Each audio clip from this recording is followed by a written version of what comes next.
Welcome to another episode of the Real Estate Playbook. This week's guest is none other than Tony Baroni. Tony, how you doing today? I'm great, Joe. Thanks for having me today, buddy. Awesome. We're excited, man. We're excited to kind of let our audience hear a little bit about your story and all the big things you're doing in real estate. Awesome. Thanks for having me. Absolutely. So, Tony, why don't you, for the people out there who might not know that much about you or your organization, why don't you tell us a little bit about you, your background, how you got started in real estate, and what got you to where you are today? Yeah, like so many people, Joe, I moved from elsewhere, right? So I grew up in the good old Midwest, small community in Illinois. Went to college right in the middle of the state at Illinois State University. Go Redbirds. Probably two people out there cheered for that. And then I decided, you know what, I'm moving to Florida and I'm going to trade the snow for sunshine. And I moved at 21. So kind of did it the opposite of most people who work their whole lives. And then they say, you know what, I'm going to retire in Florida. I decided to move to Florida. And quite frankly, I just saw a lot of opportunity and there was not a lot holding me back from making a move. So I'd come to Florida, visit once or twice a year, Joe. And like we see even today, if you're gone for even a couple of weeks, you'll come back and say, that's a new road or that's a new building going up. And I remember even in junior high thinking like, man, I cannot believe how fast this place is growing. And I was sitting on Clearwater Beach. I think I was in 7th grade and I said, watching the sunset and I'm like, I'm moving here. I'm totally moving here, so that's basically what I did. I graduated college, moved down here. Before real estate, I was in logistics. I was a logistics consultant for really automotive parts throughout North America. And it's a pretty crazy career. Lots of hours, very, very hard work, and did that for about 4 years, bought my first home and said, you know what, I think this is easy. I can do this. Boy, was I wrong. Right. I don't know what I was thinking, but I jumped into real estate and I got my loan, I got my mortgage license first, and I did that for about a year. Quite, honestly, I was bartending, I was doing my consultant job, I was doing loans at night. My wife was getting her master's, and we hardly saw each other. And I was paying off college debt and just kind of getting my life started. And we bought our first home, and I said, hey, I think I can do this at a high level, and just jumped in, and that was 2005, the end of 2005. And that's kind of my background. Awesome, man. Awesome. Yeah. And it seems like I know we kind of have similar backgrounds where I grew up kind of going to college, working hospitality, bartending, serving. Once I got out of college, I want to say it took me a little longer than most. I was about in and out for about 7 years. And I want to say 2004, I got into the mortgage business and got licensed. And I'm like, hey, this career stuff's not that bad. I don't know what everybody's struggling with. I just happened to get it 04, 05, 06. Sure, yeah. And then obviously the market turned in a little bit of similar path. But I think that definitely, the service industry helped me from, I think gain some groundwork and a skill set for delivering customer service. And then obviously logistics, you kind of even enhance that when you're now, where you're kind of out there prospecting, trying to find clients to service a product that you're selling and then bring value to the marketplace. So would you say that based on your background, it kind of helped you segue into real estate and to have help you develop a skill set that maybe some others who don't have the sales or hospitality background have coming in? Yeah, 100%. So I've always been an entrepreneur. I had, back with sporting cards, I had a business even in middle school with trading cards, sports cards. And then I kind of went from that to, I got a job at 16, worked 30 hours a week. So I've always been pretty driven to work and go to work every day. And I've always enjoyed it. I had my own painting company in college. And that turned into actually a pretty big business. That's a whole nother story. And then I became a restaurant manager after that. And then I moved to Florida, and my logistics job was 100% entrepreneurial. They hired me for one account, and I had amazing training, but you really handled everything in their logistics. So they hired me, one person, to run their multi-million-dollar logistics. And then I ended up with 4 accounts, and then we ended up opening a brokerage. But it's just my entrepreneurial spirit. I'm always looking for the edge. Is what I always tell people. what's the edge? And with the restaurant business, it was like, we didn't have a catering company. So it's like, why aren't we catering? Right. So I talked to the owner's like, yeah, we'll 100% start catering. Right. And with painting, okay, how can I get an account? Well, we got a huge apartment complex, and it was 18 or 19-year-old Tony cold calling. And this guy's like, I just asked him a question. I said, well, how can we improve what you're doing now? And he's like, it'd be great if you guys could paint while the tenant was still there. And I'm like, well, we could totally, as all college guys, right? I'm like, Yeah. we can move the furniture around and we can put something in the lease that says you don't have to move out, and we'll just do it that way. And he goes, you're hired. And basically we had more work than we could even do. And awesome. Essentially I had to give that business up because I was too busy, and I wouldn't have finished college, Joe. No, I understand, man. I completely get it. And I think, I was just talking to somebody here, kind of going over an opportunity for the brokerage. And one thing he brought up, and I forget the exact quote he used, but he's like, hey, when you're looking at your competition and who's doing it best, don't try to be like them. You can't mimic what they're doing because they've already kind of got that, right? So it sounds like you had that same mindset. Where can I bring more value in the marketplace? How can I enhance this experience? Because that seems to be already delivered. Somebody has that dialed in. So if I want to pick up market share in any business sector, how do I bring more value? And it sounds like that's exactly what you were doing. That's it, man. That's all I talk about really is value. How do you add more value than the next person? And then really what our clients want that's not being provided, so you can meet that demand, right? And so, essentially that's what I've done in real estate to a certain degree is, how do we add value maybe in a different way that looks maybe a little bit different than the next person, and then that's attractive to certain people.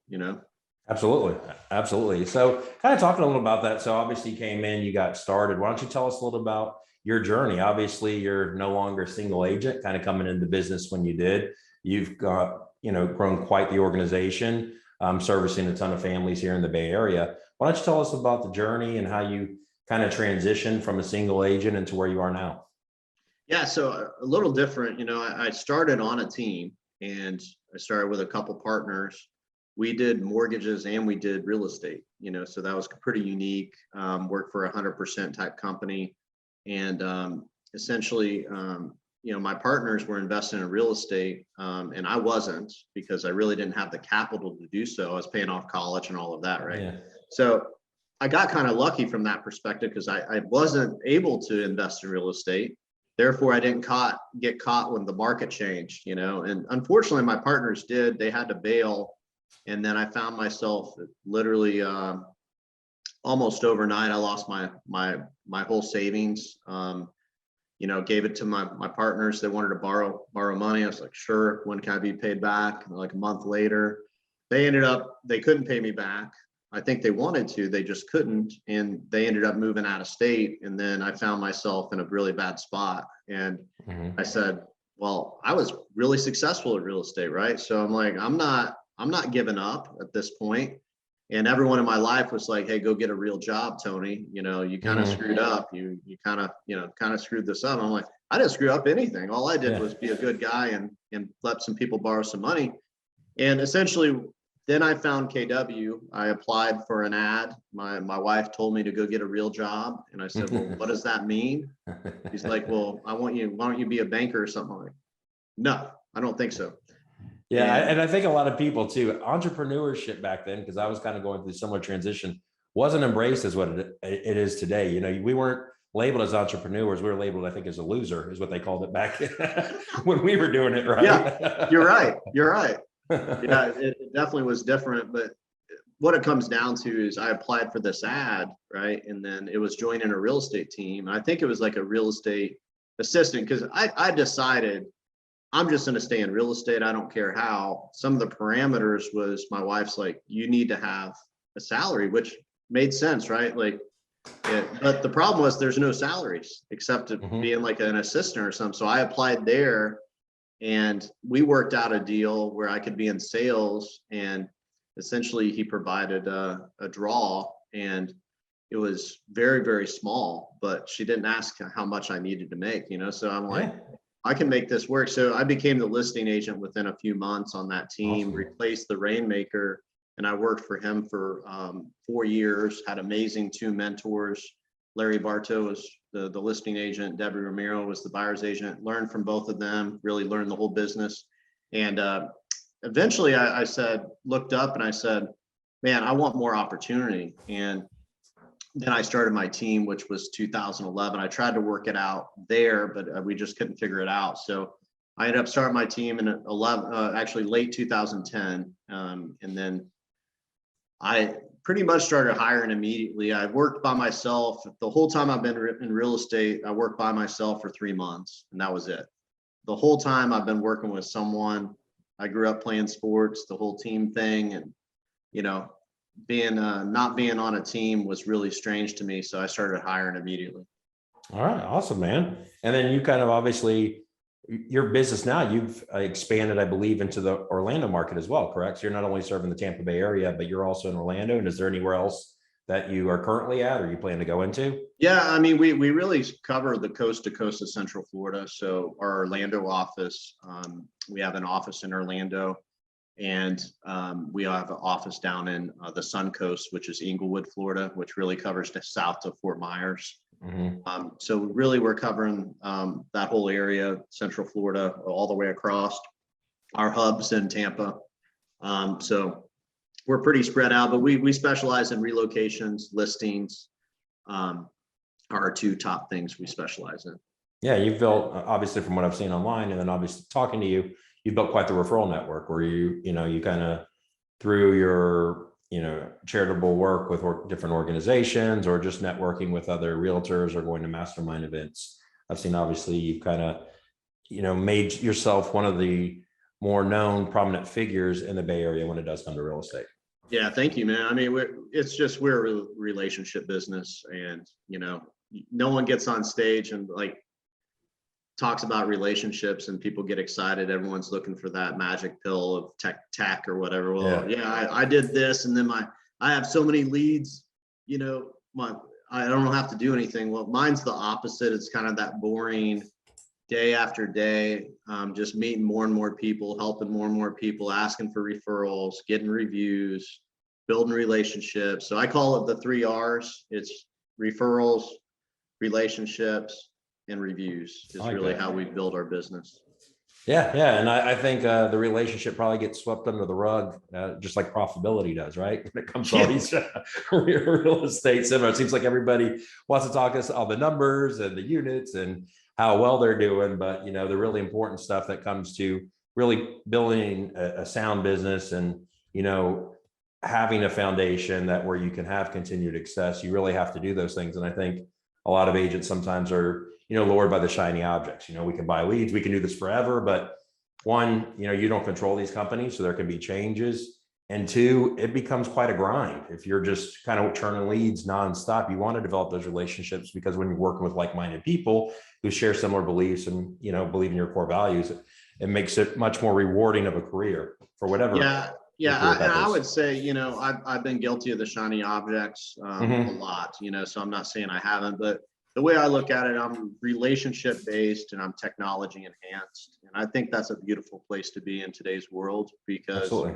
You need to continue to be innovative. And I know you're just like that, Joe. Like, you're always looking for, how to improve and how to get better. And, and tech's part of that today. I mean, it truly is. You got to keep up with it. And I feel sorry for some of these agents that, think hey, I don't have to change. Well, guess what? In real estate, you probably have to change more than any other business all the time. And it never ends. And right now, I've never had to pivot and move so quick as it is right now. So it's such a volatile market, as you got to keep, trial and error. Some things work, some things don't, but, it's just keep progressing and moving forward. And I feel that kind of I look at it as, with all the new portals coming out and, different platforms that you're able to transact on and buy and sell real estate. It's kind of like when all the financial advisors were kind of going through the transition, and they came out with the E-Trades and the portals where you can start buying and selling your own commodities. And what I noticed is if, you're mediocre, you're average, even possibly your good financial advisors kind of went out of the business because the tech was able to replace that. But the people who really were bringing value, who were always working on being a better financial advisor, enhancing their career, they ended up making more money once they got through that transition. And I kind of teach that to my agents as well, that I kind of see that transition happening right now in our sector. Yeah, I agree. I mean, that's all it takes is a market shift, when the market changes and, if you're not doing your daily activities that you need to be doing, you could be out of business pretty fast. And I always say this, save your money. Yeah, 100%. We went through the worst, if you went through 2008, 2009, we did. Save your money because you just never know what's going to happen, right? Absolutely, 100%. And kind of talking a little about that, obviously, hedging for a down market. Well, right now in 2022, for where we're located, I don't think we're going to have to worry about that because it's going to be kind of gangbusters. So why don't you tell me a little bit about, share with, the audience, current market conditions, what your organization experiencing, how active and aggressive is it? How quick are you moving homes? What are something you're preparing sellers and buyers for? Yeah, so I was just looking at this. I'm going to use rough numbers, but about a year ago, we had about 6,000 homes on the market, and now there's about 2,000. So, big difference, right? Mm-hmm. We have less than 1 month of inventory. It's, I think, 0.7 months of inventory at the moment. So, for those that don't know, 6 months, it's about a balanced market, and we have less than 1 month. So really one of the strongest sellers markets you'll ever find. And of course, that hasn't changed. It's gotten actually more and more a seller's market. What I have seen change, Joe, is our average sales price went from 300,000 or 320 to 380. Wow. In 1 year, right? So average sales price is up $60,000. So for all those buyers last year said, I'm buying at the top of the market, and they still bought, good decision, right? Yeah, you're looking pretty smart right now. Now, this year, I see that the trend continues, and the reason why is we specialize in relocations, right? So people calling us, we're having people from all over the country moving to Tampa, moving to Orlando, moving to the Sun Coast. And then we have investors still here. We have the people that live here that want to be first-time home buyers, right? I'm finding the newest trend is saying, hey, don't rent. And the parents are like, I know Florida's a great market. Let me invest with you. And they're buying together, right? So I see a lot of positives that based on demand here, it's just, I don't see that changing anytime soon unless something just crazy happens that we did not expect to happen, like COVID-19, which actually was a positive for the real estate market, right? Right. And then the other thing that I love to talk about that I don't think people really understand is new construction did not keep up with the demand over the years. So when 07, 08, 09, all of that happened, builders left the business, small and medium specifically. The bigger ones stuck around, and then we did not keep up with the national trend of how many new homes that should have been built for the population across America. And that's why we have a shortage throughout America right now. It comes down to new home construction mainly. And even though they're being built a lot in Tampa Bay specifically and throughout Florida, the demand is still not keeping up with the population that wants to buy. Therefore, it will still be a low inventory market, and a simple supply and demand Econ 101 tells us, that's a good sign for pricing. Absolutely. And I think fortunately or unfortunately, depending on which way you want to look at it, it's going to continue that way for a while, because now that the builders are trying to catch up, even though you have more coming into the marketplace, we have shortage of products, labor, we don't have enough workforce. So what used to, if you could build a home in 8 months, might be 12 months, plus the county and everybody's backed up with a massive influx of permits. Pulling that went from like 1 month, 30 days to 90 days. So, it's going to take a while to kind of clean up, to kind of meet up with the housing demand. And it will be curious to see. I don't think, obviously, I saw like the Zillow index, and they have Tampa forecast is the number one real estate market for 2022 with I think it was a 25% appreciation they see across the board. And I don't see it to be that aggressive of a trend, year over year, because at some point affordability is going to come into play. But I do see it where I don't think we're going to like stabilize and flatline like we've seen for several years, just because we have such a high demand to catch up with. Yeah, I always explain this. I went to a place in Indiana, small town, mainly a college town, and I looked at prices and I'm like, really? I'm like, I can live by the beach for this, right? Like, Right.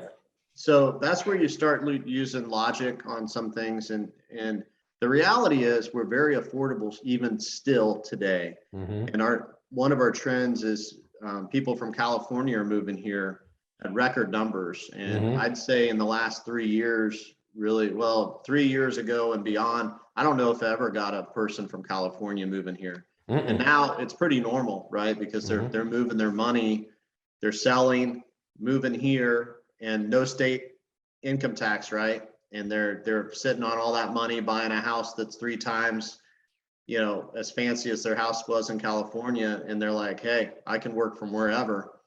And they're picking. They can work remote. Which is cool. Yeah. And you're seeing a lot of, they're coming in, they're seeing our prices. We've seen it where like, hey, we want to do the right thing and provide comps. We're like sight unseen. They're like, I can't believe I can get that much home, whether it's coming from the West or Northeast.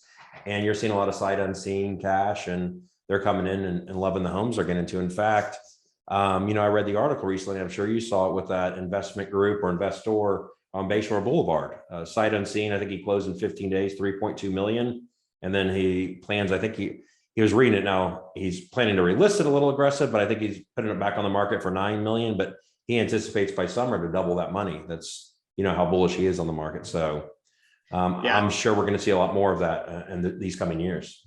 Yeah, I mean, I've known this much. I don't talk about the crystal ball, although all indicators point to a positive market in 2022, I would say. Now interest rates as they go up, that's going to, because we've been through this, right, Joe? Like when that happens, buyers say, you know what, I could have got X%, and now I have to be at 1 point higher or 2 point higher. And they just decide not to buy. But what we didn't have back then that we have now is super high rental prices. So, those same people, I think, are not going to be as stubborn about it. They're going to say, it still makes sense to buy. Yeah, mortgage still less than rent. Because rental prices, I don't know about you guys, but for us, we get people all the time, hey, we want to rent. We send them rentals. And they're like, why is it so expensive? And I'm like, no, I understand. I agree with you. And they're like, it seems like it'd be way less if I just bought. I'm like, yeah, absolutely. And not only that, but if they're trying to rent, they end up having a tough time trying to find a property to rent, at their price point. So, I don't know if you work with them, but the Home Partners, I know several of our agents have utilized that, where it kind of allows them a means to find a house that's not necessarily on the market for rent, but they're able to rent it, and then also get the option to purchase it over that set terms. We've converted a lot of people into that, and they were able to find housing as long as obviously the numbers work. Yeah, I agree. Yeah, the rental market's just sky high too. Oh, absolutely. So why don't you talk to me, and Tony, you can talk a little bit about either yourself, your organization, or both. But with working with Tony Baroni or your organization, what would you say the biggest strength or your number one attribute is?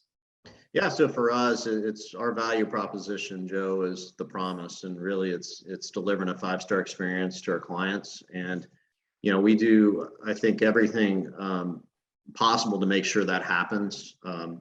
And that goes with not just working directly with our team, but really our network, right? Where we have an amazing network set up where, if people need a GC or they need whatever they need, we pretty much have that set up for them. And then we want to make sure at the end of the day, we gave them the best real estate experience they could ever imagine receiving. And if we're doing that, the way we measure that is our reviews, so, we have about almost 2,200 5-star reviews now. And essentially that's how we measure that we're doing a good job. And it's really important for me as the owner, knowing that that's being delivered. And then also we do ask our clients to be supporters of us, right? So we make sure we're planting those seeds that we want to earn referrals from them, and we coach them how to give us referrals. So then when that friend says, yeah, I can't actually get to a house before it goes pending, right. And then they say, oh, why is that? Oh, my agent's not available to show ever. Well, is that going to work for them in this market? And whatever the case may be, but we're here to help. We're available. I think are built for speed to be able to accommodate people, and then make sure they're getting that 5-star experience, because that's what it's all about. And that's what got me into real estate. Quite frankly, I don't think I got a 5-star experience, and I think I should have got a 5-star experience. Maybe I should go into that business, right? And deliver as that. we've expanded to other areas, we've done the same thing. Just we think we can fulfill that need in those areas, and as we've opened offices, we've discovered we can. That's awesome. And I think you have to be built for speed nowadays with how quick homes are going off the market. And it's, unfortunate. I know you might have a friend or a family member who's working a part-time or full-time job, and their schedule is going to be a little bit more limited and can't accommodate those, but you're going to have several homes that fly off the market same day. So you're going to want to make sure that obviously you can get into the house and you have somebody who isn't at full-time and available for that. So I think that's essential in today's market. It is. Yeah. I mean, I explain it this way. Buyers want a door opener. Mm-hmm. They do. Like, Mm-hmm. Let's be real. They want you to let them in the door around their schedule. Then it's your job as a salesperson to really win them over on why they should use you versus someone else. Mm-hmm. And then sellers want comps as soon as possible around their schedule. And then that's real estate. Right? Yeah. Those two things, and all of it's built for speed. Yep, absolutely. So, obviously with the market transitioning and obviously constant pivot and moving, what do you say right now is the biggest challenge? What are you kind of working on to better the consumer experience for the marketplace and kind of deliver that 5-star red carpet treatment to your clientele? I think it's those clients that don't have to sell, Mm-hmm. yet they want to sell, or they're curious in selling and then fulfilling their needs. So, as I said, our second specialty is getting listings, right? So we've really got focused on, okay, let's go out and find this person a house and let them know about it prior to even the market, if that's what the seller wants. And we've done a really good job matching our buyer pool with our listing pool. And to be honest, Joe, as the owner, you could probably contest to this. I don't know if my team cared about that really before, because there's enough inventory. It didn't necessarily matter. Mm-hmm. But now it's like, hey, listing team, what do you got coming up, right? Mm-hmm. Because there's nothing on the market, right? So Absolutely. If they can get a listing and then we're able to match them with buyers, that's a beautiful thing. And that goes for whether it's 54 Realty or whoever. Our job's to bring a buyer. And I think part of the conversation now is, do you want to go on the open market or not? Because at the end of the day, some people don't want to deal with showings and some people do. So it just depends what the person. So I think asking all those questions, really dialing it in what sellers' goals are and what the buyer's goals are, and then really finding the motivated that want to use your services right now. And those are the people you're spending most of your time with. It becomes really important. Yeah, I agree. And I think right now, we experienced a little bit last year, and we're doing things, more purposely this year and trying to bridge the gap. But the biggest thing with our sellers and listings is they were nervous or anxious, whatever you want to call it, a little apprehensive of listing and selling because they were worried they couldn't find a place to go to. So it's not a matter of that we can't get their price, which, in years, certain sellers are going to want a price. I don't know if the market can, get you that right now. So you might want to hold off. And the challenges that we have from listings or taking them to market is they're like, well, great, the market's so hot, but where are we going to buy? And I think kind of what you're doing there kind of helps bridge that gap. So you're kind of bringing the inventory to them. And maybe, even once you kind of find that out through your listing consultation and when they execute the listing documents and take it live, possibly even sharing some properties with them so that they can see and experience that you do have that value prop. Yeah. And then, if you're in a seller's market, that you have the edge as a seller, right? So, yeah. You kind of can negotiate the terms you want. So one idea that I'm so shocked that people don't come up with more often is, hey, instead of you going under contract and closing in 30, 45 days, let's go under contract and put a date that you feel very good that we'll be able to find you the right home, right? Mm-hmm. And, I can think of one person in the last 5 years that we weren't able to find the home they wanted. And they wanted like something really specific. It needed like an in-law suite on 5 acres. And, that's the only person I can think of that we couldn't find a house that met their criteria for them to move. Yet we're holding the process up or maybe sacrificing something we need because people aren't being coached properly, right? Because it's like, let's do a 60-day closing. Let's do a 5-day inspection period. Let's waive the appraisal, or, do an appraisal, come back in 12 days. And then we're ready to rock and roll, and then we can make an offer. It's still contingent, but we can say it's all wrapped up, and then we got a solid deal and you can find the house you want. Worst case scenario, you rent, worst case scenario, you would rent, but I've only had one person do that in the last 10 years, so at the end of the day, I think that I see a lot of agents getting their clients in bad situations where they're getting them to sell and they're homeless. Yeah. And they're not happy. It's like, I don't know if that's best for the client.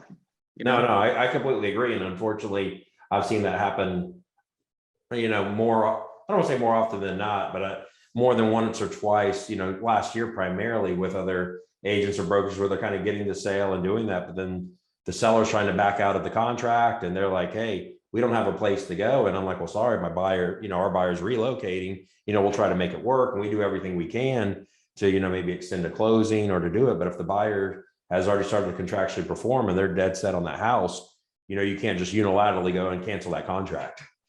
Yeah. I think so much is just doing what's best for the client. It comes down to asking a lot of questions, finding out what their goals are. And, sometimes the answer is, you just need to stay put if that's your goals. That probably doesn't make sense right now, but that same person you say that to, if you stay in touch with them, they'll use you. Yeah, absolutely. So let's talk a little bit outside of real estate. So obviously it sounds like you had, quite the entrepreneurial journey before getting into real estate. If real estate was off the table right now, what would you see yourself doing as your career? Wow. I would probably not be far from real estate. I think it would be real estate investing, Right. even, all in with that, because I am a real estate investor as well, but I would probably spend most of my time doing that. Just kind of investing more of their kind of buying for the rentals, rent and hold, or more for the kind of fix and flip? I'm a more rent and hold guy, just based on capital gains. I prefer holding, and then we see where the market's going long term. I know we're talking 1 year out, but if you're holding long term, wow, I don't see how you don't win in that scenario. I agree, especially if you've been doing it and you got to this point now, right, where the rental market is. So for sure. So I'd spend even more time doing that. Right. And creating more businesses that kind of work with real estate. Absolutely. That's awesome. And then as far as, so for the audience out there, obviously there's a lot of agents who are just possibly beginning their journey, or maybe they're an agent who is struggling kind of get into production, or maybe they've been in production in the past. And with all the rapid changes, they're not kind of able to, have the same kind of sales volume they did in years past. What would be like your one tidbit information or your one takeaway for a struggling agent or a new agent in today's marketplace? Yeah, I mean, I like to fulfill a couple needs all in one, right? So for me, if I'm calling people, I'd figure out like, how do I add value to them, but also how do I add value maybe in two ways, right? So one way would be, hey Joe, I call you and I say, Joe, maybe this is a voicemail and then it's followed up with a text nowadays, or maybe it's a text first and then a voicemail. But, hey, I found out recently, Joe, that Echo, a local food pantry, is like out of supplies completely. So I've kind of taken it upon myself to help this organization. And I wanted to see if there is anything you could do to help support this awesome organization. Is there anything that you could do or commit to doing? Like, do you have anything in your pantry that you'd want to give them? We're organizing a food drive as a real estate team, and we could come by, just pick it up from your front steps. Or if you want to do a monetary donation, we could send you the website. But I'm just calling today to see if we can, help this pantry out, food pantry out. So, then I'm helping them, I'm connecting with them. And then naturally, then I'd probably ask about real estate, and we're going to have a conversation. And then, we're better in the community all at the same time. So, I'm really big about stuff like that, just because it's easy. And, I'm not asking them for really anything personally, but I'm trying to make a good impact on my community. So it kind of just goes back to what you're talking about when we kind of started this today's segment with the connection, just kind of building those relationships, building those connections. And I say there's few things that universally people talk about, three that kind of come to mind, would obviously be finances, another one, real estate, and the third might be, kind of what's going on in today, whether it be new changes being made or stuff kind of down the pipe. And there's few, I feel, business segments where, everybody's going to kind of be interested, because I feel like everybody kind of wants to know what's going on in the real estate market. There are a lot of realtors. So in our marketplace, I find a lot of people know one, so they kind of go that information. But if they don't, or it's somebody who just relocated here and you kind of develop that relationship, everybody's always curious about it, because either they want to know what's going on with their home, or eventually they want to buy a home, right? If they're renting, I'm sure nobody wants to rent forever, and that's their goal, is one day of home ownership. So I think that's a great takeaway. And that kind of goes back to what you originally said. That was one of the fundamental principles of you building your business, is that customer relationship building. And then obviously not only making it unilaterally for yourself and your organization, but helping each other grow. Well, there's people that already have an agent. So I think, when you get to that level with people, you can just ask them, hey, if you had a referral today, what realtor would you refer it to? And if this is more with affiliated business people, other businesses, but they may say, Joe, I'd refer it to Joe. Joe's awesome. I've worked with him a bunch. And I'm going to say, hey, there's one thing I respect, is loyalty. So I think that's great. Let me ask you a question. If someone wants multiple people, could I be the second? Because it sounds like Joe's awesome. So I think that's great. But I don't know if you know this, most people want to interview multiple agents, especially when they go to sell their house. So would you mind including me on that when you have those type of opportunities come up? And you'd be surprised how many people may refer me and not Joe in that scenario, because Joe didn't ask, but I did, But it's really, you got to add value in their lives, or you're not going to be in that conversation. It's really that battle of soft drinks, right? It's like, absolutely, think of soft drinks, Coke, Sprite, right? After that. So you want to be the top three when they go to think. I don't think you have to be number one. I just think you need to be in the conversation, and then you need to plant the right seeds. Yeah, and I've take a similar approach. As if I know I'm not, even on listings, like there's been, when I was, I'm out of production now, kind of leading the brokerage here with my wife. But when I was in production, I didn't get listings. I think a lot of people, the ego might take over, and, they might have negative things to say, but I was always looking to grow and learn. Obviously I didn't get it for a reason. So I always went back for feedback, similar to trying to get a 5-star review. Hey, Mr. and Mrs. Seller, I respect the fact that, you didn't want to listen to me, but just let me know why you chose to go with the agent. And then they kind of let me know. And that did two things for me. One, it allowed me to know what I did or what I didn't do, the deficiency I had in my business that didn't allow me this opportunity to serve this client. So then I obviously wanted to always add that to my repertoire. But on the flip side, I always would come back and say, all right, great. Well, I appreciate, you letting me know that. I wish you the best luck. If anything is to happen, feel free to reach out to me. You won't believe how many times they'll have a poor experience, or something doesn't go as planned, because we know a lot of times people might overpromise and underdeliver. And then once that listing expires, in this market, it's a little hotter. So I'm talking about years past, but that they would call and let me list. So never even went on as an expired or withdrawn. I was just able to kind of take it over right away. Well, I heard yesterday, someone told me that on average, the average American spends 2 hours on social media per day. Wow. Okay. Now, this is the crazy part. You add 2 hours a day, you add all this up, it's 3 months a year, or no, it's 1.5 months a year on social media. That's including sleep, right? So one idea would be another, that agents that are listening to this, is it not a highlight reel, right? Let's face it, a lot of it is. So, how hard is it to hit a heart? How hard is it to be on an Insta story and say, I think that's awesome, congrats.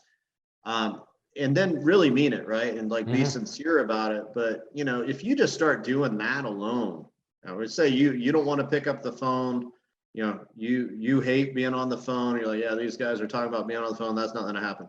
That's okay too. But text, Messenger on Facebook, Instagram, direct message. Communicate with people and congratulate them on their wins, and be sincere about it. and, build relationships that way. I mean, I don't even know if you need to call anyone, Mhm. now, if you do that and you're strategic about it, maybe it looks like I'm going to do that 10 a day, or maybe it's like, I just got a referral this week from someone from high school I haven't talked to since high school. It's been a while since I've been in high school, right? So she sent me a referral for a $600,000 buyer in Orlando. Have Wow. not spoken to her. Well, I post on social media that I'm in real estate, right? She sees that. She's a travel agent, and the travel agent, the client's like, hey, we did our Disney trip through you. Do you know any Florida agents that I could potentially work with? I want to buy a $600,000 investment property. And so we just got that. We're working with that relocation, but it's so don't be afraid to keep posting, about what you're doing, because people are reading it, even if they're not commenting or liking it or whatever. So Mhm. and then fill people's buckets by staying in communication that way too. Maybe you pick 5 people you've lost contact with, and maybe you on Fridays between 2 and 3 o'clock, you reach out and just say, hey, Joe, you've been on my mind for a while. Just wanted to check in. How are things going for you and your family? Mhm. I mean, this sounds like so simple, and it really is that simple, but you got to have a plan.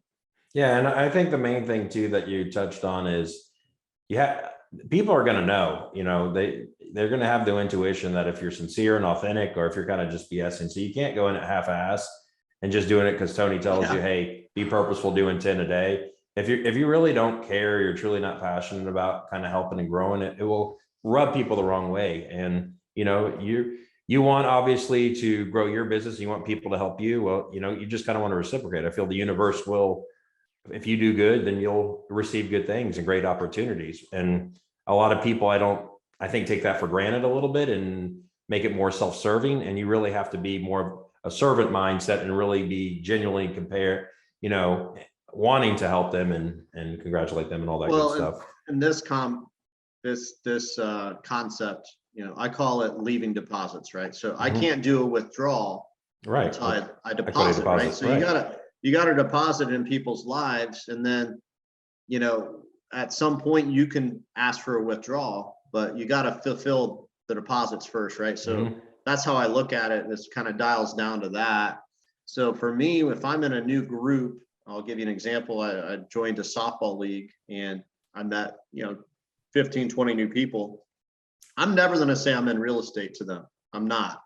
Now, the second someone asks me about real estate, I'll talk their ear off about it, but I'm not going to be that agent that's like soliciting people about real estate. But what I'll do is maybe I meet Joe the first week, and then I'll friend you on Facebook, and then I'll do my consistent posts, right? And then you're going to know I'm in real estate even if you Mhm. didn't. And Mhm. then at some point you're going to probably go, hey, how's the real estate market, Tony? Exactly. I was just about And to then say I that. know they start asking me, and then I know, okay, I'm going to put them on the mailer on our newsletter, where they're going to get that 5 times a year. And then they're in my world. And from there, we may or may not do business, but they know I'm in real estate. They may refer us. They may turn to me. They may have an organization where they ask for me to donate to it, right? Mhm. And if we're friends, I probably will, right? So at the Mhm. end of the day, all of that stuff matters, but I'm not going to push it down people's throat that I'm in real estate. I'm not going to do that. No, absolutely. And I think it's just kind of bringing that value. And then two, you got to be purposeful with it and have the mindset of, I look at it as like a lifelong drip, right? Unless somebody, wants to offer a mailing list, or they hit unsubscribe on an email, whatever it might be, they're going to be getting it for life. I'm still going to bring value whether they use me or not, because you never know, to what you were talking about earlier, an opportunity presents itself. It might not be them, but it might be somebody in their network. You might honestly guilt somebody into giving you a referral just because you're helping them out so much, but maybe their mom or brother or sister's in real estate, but they're like, hey, I got to help this guy. He's done a lot for me. So, I think there is something that goes into that. And I know from what I've seen is kind of a lot of top leaders who are, running top tier organizations now and doing big things in the marketplace, and not just real estate, but any sector. They're generally good people who do care about people. And they're not only in it to what can I do to grow my business, but how can we work together? I want to grow yours. I want to grow mine. Let's mastermind, let's share strategies, and let's build each other up. Well, and going back to that, when I look at my top referral givers, Joe, Mhm. it's very simple. It's typically small businesses or entrepreneurs. Yeah. And I used to think, well, it's just because they get it, and I think there is a level of that. But Mhm. at the end of the day, I've given to them more than they probably give to me, but I don't need as many, right? So Right. if I'm referring an electrician all the time, and they start referring me, maybe I give them 50 and they give me 2, but the numbers work, right? So, I think at the end of the day, people that my top referral givers are always entrepreneurs. They Mhm. are, Yeah, because I think absolutely. of those 2 reasons. Yep, 100%. Well, Tony, you've been a wealth of knowledge. I greatly appreciate your time. And for the audience out there, whether obviously you're serving a lot of areas right now, but whether an agent who might be looking to start a career in real estate or somebody who might be wanting to a buyer or seller coming into a market that you service, why don't you share your contact information with the audience? Yeah, yeah. So it's tonybaroni.com, TONY, B as in boy, ARONI. Facebook, Tony Baroni Team. Instagram, Tony Baroni Team. And we are hiring as well. So we cover coast to coast of Central Florida. So think of Florida. Just let us know if we can help direct you in the right direction for whatever area, and we'll connect you with the best agent. Awesome. Well, when we post this too, Tony, we'll go ahead and get all that information up there too for the audience. Yeah, And we sure. greatly appreciate your time. And, I know you're a busy guy taking the time to be a guest and kind of share wealth of knowledge with the audience. My pleasure, man. Thank you, Joe. Thank you. Have a great one.